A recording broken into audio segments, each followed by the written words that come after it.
ஒரு பாத்திரத்தில் எண்ணெய் 4-5 ஸ்பூன் ஊற்றி சோம்பு, சீரகம், பட்டை, லவங்கம், ஏலக்காய் எல்லாத்தையும் போட்டுக்கலாம். அதுக்கப்புறம் 20-25 சின்ன வெங்காயம், ஒரு கொத்து கருவேப்பிலை, 1 ஸ்பூன் மஞ்சத்தூள், அதுக்கப்புறமா 1½ ஸ்பூன் இஞ்சி பூண்டு பேஸ்ட் எல்லாத்தையும் போட்டு நல்லா வதக்கிட்டு, அதுக்கப்புறமா ஒரு மீடியம் சைஸ் தக்காளி அதையும் போட்டு நல்லா வதக்கிக்கோங்க.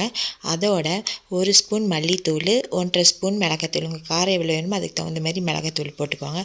அதையும் போட்டு நல்லா வதக்கிக்கோங்க. அதுக்கப்புறமா பாயம் செய்யறதுக்கு ஆட்டுக்காலை வந்து நல்லா போட்டு தண்ணி ஊற்றி ஒரு 10-12 விசில் விட்டுருங்க. அதோட வந்து உப்பு, மஞ்சத்தூள், அதுக்கப்புறமா இஞ்சி பூண்டு பேஸ்ட் அதையும் சேர்த்துக்கோங்க. ஸோ இதோட வந்து நம்ம வேக வச்சுருக்கிற தண்ணியை கொஞ்சம் உள்ளே சேர்த்து ஒரு அரை மூடி தேங்காவை அரைச்சி வச்சுக்கோங்க. ஸோ இப்போ எல்லாத்தையும் ஒன்றா போட்டு கலந்து நல்லா கொதி வரட்டும். கொதி வந்ததுக்கப்புறமா நம்ம அரைச்சி வச்சுருக்கிற தேங்காய் உள்ளே சேர்த்துக்கலாம். அதுக்கப்புறமா வந்து கொத்தமல்லி உள்ளே சேர்த்து இறக்கணுன்னா சூப்பரான பாயா ரெடி.